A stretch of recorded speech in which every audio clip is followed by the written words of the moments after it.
ब्रह्म पूजा मूलम सत्य सद्गुरु मोक्ष मूलम गुरु युक्ति भक्ति मूलम संत सत्संग शांति मूलम सर्व त्याग विचार मूलम राम भक्ति लक्ष्य मूलम सार सोहम।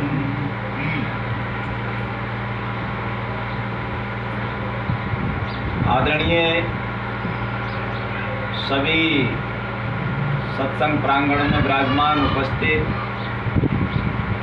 भक्तगण, महात्मा, संतजन, गुरुजन, सभी इस वसुंधरा की गोदी में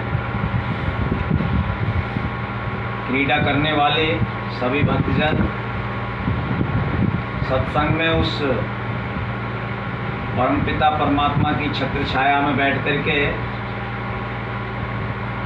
हम उसकी चर्चा सुनने के लिए वो सभी उपस्थित हुए हैं। प्रेमियों, आज का जो सत्संग है वो हमारे महात्मा जी ने व्यक्त कर ही दिया है कि भाई परमात्मा की चर्चा, क्योंकि पहले विवाह हुआ है, लक्ष्मी नारायण का पदार्पण हुआ, क्योंकि हमारे यहाँ पर जब बहू आती है तो हमें ये बोध होना चाहिए कि हमारे यहाँ पर कौन पधारा है, क्योंकि उस समय में लक्ष्मी और नारायण ही आते हैं। लड़की जो है वो लक्ष्मी का रूप होता है और लड़का जो है वो मानो कि नारायण का रूप होता है, क्योंकि दोनों देवी देवता बन करके आते हैं। भाई जब उसके सर पर छत्र होता है तो क्या होता है, वो उस समय में भगवान का स्वरूप होता है, नारायण का, और वो लक्ष्मी का स्वरूप होती है। तो लक्ष्मी नारायण ही दोनों हमारे यहाँ पर पधारते हैं, इसलिए उसके बाद में देवी देवता पूजवाए जाते हैं। तो प्रेमियों, नकल के लिए भी बताया कि नकल के लिए भी अकल चाहिए। अगर नकल में अकल नहीं है तो नकल भी गड़बड़ हो जाती है। जैसे आज हम ब्रह्मा के लिए, विष्णु भगवान के लिए, शंकर भगवान के लिए एक आम आदमी जैसा मानते हैं,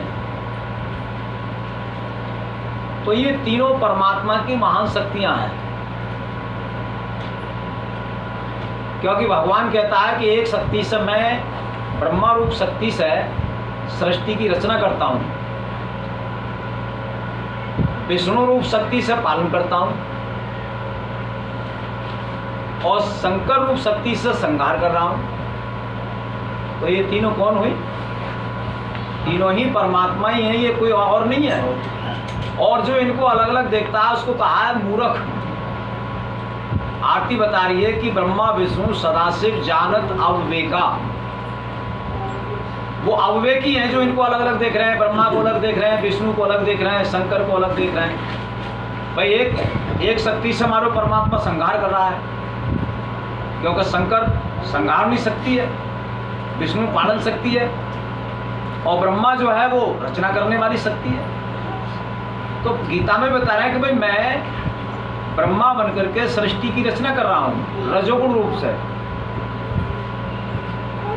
और तमोगुण रूप से संहार कर रहा हूँ, सतोगुण रूप से जो उसका पालन कर रहा हूँ। क्योंकि संसार जो चल रहा है ये तीन गुणों से चलता है। उदय जो पालन हो रहा है संसार का, किससे हो रहा है? रजोगुण, तमोगुण, सतोगुण, इन तीन गुणों से ही संसार का उदय पालन हो रहा है। और तीन ही नरक के द्वार माने गए हैं। तीन जो हैं नरक के द्वार हैं, काम, क्रोध और लोभ,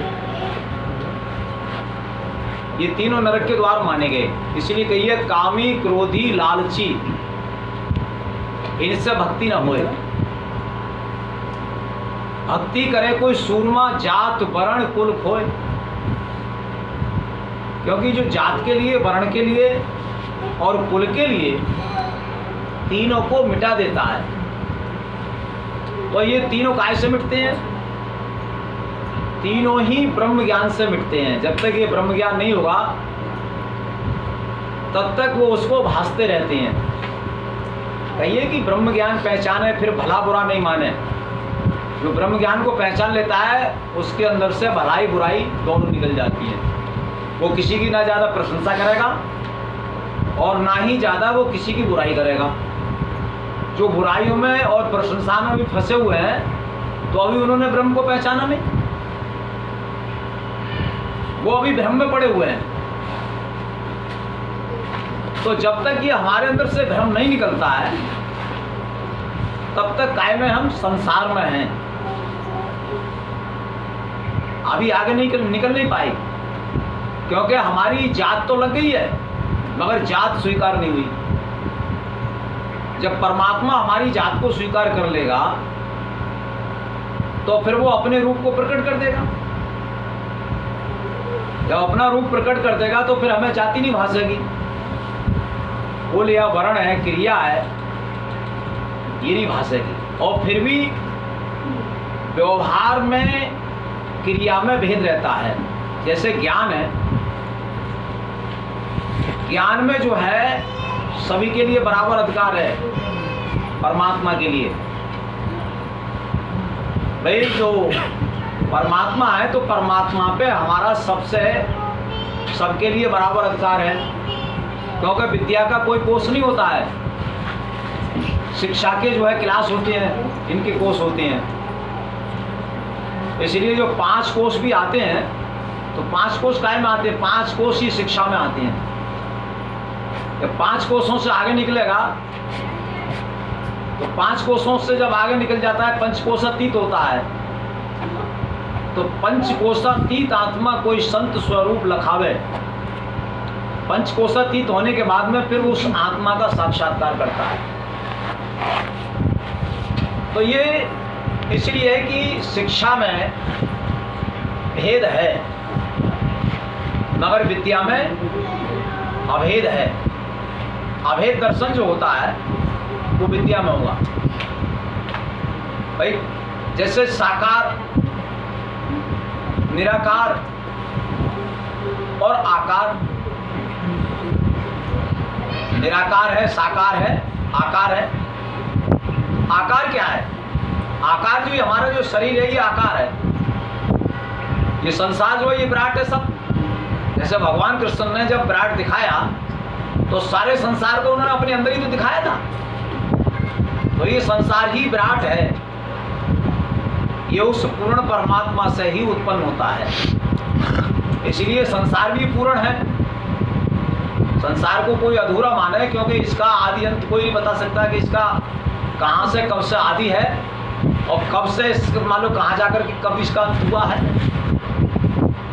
तो इसका भी कोई आदि अंत मध्य नहीं, कब से ये परंपरा चली आ रही है और कब तक चलती रहेगी। तो पूर्ण परमात्मा से ही संसार उदय होता है, इसलिए संसार भी पूर्ण है। परमात्मा तो पूर्ण है ही है मगर ये संसार भी पूर्ण है। तो हमारे लिए सत्संग कि भाई अब तक हमने असत्य का तो संग किया, अब तक जो है हमने किसका संग किया? असत्य का। उस सत्य का संग नहीं किया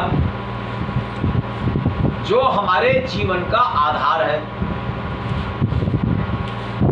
और जिससे हमको जीवन मिल रहा है। भाई जो जीवन लेने वाला है उसका संग नहीं किया हमने। तो मरने वाली जो वस्तु है, मरने वाली वस्तु का हम संग करते रहे, इसलिए मरते रहे और जन्मते रहे। अगर हम जो अमर वस्तु है उसका संग करेंगे तो फिर मरेंगे नहीं। तो संग कैसे करेंगे फिर? क्योंकि जब हमारा हाथ नहीं, पैर नहीं, आंख नहीं, कान नहीं, मुंह नहीं, हाथ नहीं, पैर नहीं, फिर कैसे संग करेंगे?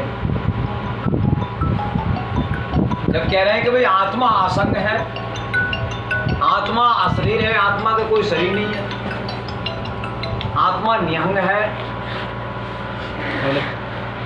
और आत्मा अजन्मा है और आत्मा ही हम हैं। आत्मा अपने को हम मान रहे हैं कि हम आत्मा हैं, तो आत्मा अजर हमारा अविनाशी है, असंग है, अक्लेश है, उसमें कोई कलेश नहीं है। तो फिर हमें संग करने की जरूरत क्या है? तो अभी हम आत्मा बने नहीं, अभी हमारा उस आत्म ज्ञान में हमारा अभी जन्म नहीं हुआ। जब हमें आत्म उपदेश हो जाएगा, क्योंकि हमें उपदेश कराया अभी नाम का, भाई नाम का हमें उपदेश हुआ है, आत्मा का उपदेश ही नहीं हुआ। जब आत्मा का उपदेश ही नहीं है तो आत्मा को समझेगा कैसे? आत्मा का ज्ञान कैसे होगा? जब आत्मा का उपदेश हो इसको तो फिर आत्मा को समझने लगेगा, आत्मा हो जाएगा।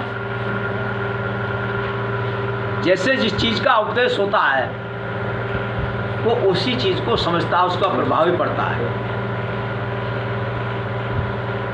तो हमारे लिए अब जैसे दे रहे हैं कि भाई काम है, क्रोध है, लोभ है, ये तीनों ही नरक के द्वार माने गए हैं। अब कहते हैं कि भाई काम को भी त्याग दो, क्रोध को भी त्याग दो, लोभ को भी त्याग दो, सारे विकारों को त्याग दोगे तो सृष्टि नहीं चला सकोगे। गृहस्थी चला लोगे आप सारे विकारों को त्याग करके? सारे विकारों का अगर हमने त्याग कर दिया तो सृष्टि गृहस्थी नहीं चल पाएगी, क्योंकि संतान उत्पत्ति करने के लिए हमें काम की भी जरूरत है, गृहस्थी को चलाने के लिए हमें धन की भी जरूरत है? अगर बच्चा गलती कर रहा है तो फिर डांटना पड़ेगा, तो क्रोध भी करना पड़ेगा। तो इसमें की है कि भाई जायज और नाजायज, जायज और नाजायज, कि अगर बच्चा गलती कर रहा है तो हमको डांटना पड़ेगा, वो क्रोध हमारा जायज है। बिना कारण के किसी को डांटना, बिना कारण के जो है क्रोध करना, बिना कारण के लोभ करना, क्योंकि जहां धन खर्च करने की जरूरत है वहां नहीं करते हम, और जहां नहीं है भाई जो खा रहा है उसे नहीं खिला रहे, और जो नहीं खा रहा है उसके मुंह में ठूस रहे हैं। तो वहां पर जो है हमारे उस चीज का दुरुपयोग होता है। जैसे सब्जी हमने बनाई, उसमें मिर्च अगर ज़्यादा डाल दोगे तो नहीं खा पाओगे आप, नमक ज़्यादा पड़ गया नहीं खा पाओगे, और जब उसमें सम होगा थोड़ा थोड़ा तो सब्जी स्वाद भी लगेगी, खा भी लोगे उसको। तो इसीलिए इन काम क्रोध लोभ मोह अहंकार, इनको हमें कितना कितना यूज करना है, समय के अनुसार इनको सबको यूज करना पड़ेगा। तो जितनी मान लो कि हमें आवश्यकता है, बच्चे के लिए हम बार बार बिना कारण के भी क्रोध दिखाते रहेंगे, उसको डांटते रहेंगे, तो फिर बच्चा के अंदर भी हीन भावना आ जाएगी, रिजीलपन आ जाता है। वो तो कहता है इनकी तो आदत बन गई, अब फिर वो नहीं मानता उसके लिए। तो समय के अनुसार जिस चीज़ की हमें ज़रूरत होती है उतना हमको यूज करना है इस संसार को चलाने के लिए। तो प्रेमियों दे रहे हैं कि भाई कर से कर्म करो विद नाना, मन रखो जहां कृपा निधाना।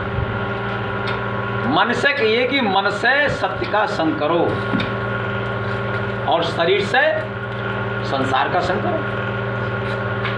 शरीर ये हमें कर्म करने के लिए है, शरीर की जो भक्ति है हमारी वो इस पार की मानी जाती है, शरीर वाली जो भक्ति है वो इस पार की है। और हमारी जो मन और आत्मा का जब संग हो जाता है तो फिर हमारी उस पार की भक्ति होने लगती है। मन से जब आत्मा का हम संग करने लगे तो समझो कि उस पार की भक्ति होने लगी, और मन से जब इधर का काम कर रहे हैं हम, जैसे कि हम भगवान शंकर की मूर्ति के लिए पूज रहे हैं या राम की मूर्ति को पूज रहे हैं तो वो आकार जो है वो संसार का है। इससे ये संसार की भक्ति मानेगी, इससे शारीरिक जो लाभ आपको होंगे। शंकर भगवान को पूजोगे या विष्णु भगवान को पूजोगे, शिवलिंग के लिए पूजोगे, लाभ होंगे, ऐसे नहीं है कि लाभ नहीं हो। इनसे आपके लिए शारीरिक, आर्थिक, मानसिक लाभ होंगे। क्योंकि उन महापुरुषों को जब हम पूजते हैं, उनकी प्रतिमाओं को, तो उनके अंदर जो गुण हैं वो गुण हमारे अंदर आते हैं। और जब हम आत्मा को सही तरह से जान लेते हैं, जब आत्मा का संग करने लगते हैं, तो आत्मा की फिर शक्ति स्पर्श होने लगती है हमारे लिए। वो पहले कहाँ आती है? हमारी बुद्धि में आती है, बुद्धि के बाद में मन में आएगी, मन से फिर इंद्रियों में आ जाएगी, इंद्रियों से फिर हमारा शरीर पूरा रंग जाता है। तो हमारा शरीर भी जो है वो परमात्मामय हो जाता है, आत्मामय हो जाता है। जिनका शरीर आत्मामय हो गया है, आज उन्हीं का शरीर पूज रहा है। कुछ लोग जबरदस्ती अपने को पुजवाने लगे तो नहीं पूजेंगे, क्योंकि उनका निरादर कर देंगे कुछ लोग। नहीं यार, ये तो अपने को भगवान मानने लगे, पूजेगा कोई उनके लिए? उन्हीं को पूजता है जिनका शरीर आत्मामय हो गया है, परमात्मामय हो गया है, वही पूजते हैं संसार में। उनसे लाभ भी होता है हमारे लिए। तो देखिए, अब भगवान जैसे दुर्गा है, दुर्गा से हमारे लिए क्या मिलता है भाई? दुर्गा को भगवान की, क्योंकि प्राणों की अधिष्ठात्री देवी माना गया दुर्गा, क्योंकि प्राण से हमको बल मिलता है, तो दुर्गा से बल मिलता है हमारे लिए। दुर्गा की जब हम पूजा करते हैं तो उसको हमको बल मिलता है। लक्ष्मी की पूजा करने से हमको धन मिलता है। सरस्वती की पूजा करोगे तो आपको ज्ञान मिलेगा। तो ये सभी भगवान की शक्तियां हैं। भगवान ने समय समय पर पूजने के लिए, इसलिए हमारे यहाँ जयंतियाँ मनाई जाती हैं देवताओं की। कृष्ण भगवान की है, रविदास जयंती है, बुद्ध जयंती है। क्यों मनाई जाती हैं ये? क्योंकि समय समय पर इनकी पूजा होती है और इनको, इन पूजाओं से हमें लाभ भी होता है। आज हमारा समाज क्यों बिखर गया? जब हमारे यहाँ गुरुओं ने भ्रमजाल फैला दिया, उन्होंने जाना नहीं सही तरह से उसके लिए। उन्होंने कहा कि दुर्गा को मत पूजो, भगवान शंकर को मत पूजो, राम के लिए मत पूजो, कृष्ण को मत पूजो। तो हमारी सारी जयंतियाँ जब खत्म हो जाएंगी, सारे महापुरुषों का जब पूजन खत्म हो जाएगा, तो फिर हम उनके शास्त्रों को भी नहीं पढ़ेंगे। भाई, हर महापुरुष ने कोई ना कोई शास्त्र बनाया है। तो राम को अगर पूजना है तो रामायण को पढ़ करके देखिए, उसमें सारी पूजा विधि बताई गई है। भगवान कृष्ण को पूजना है तो फिर गीता को पढ़िए, 10 मिनट में नहीं जाता, 10 मिनट। तो इन महापुरुषों का अगर हमको पूछना है तो उनका जो जीवन चरित्र है वो हमें पढ़ना चाहिए, वो शास्त्र में है।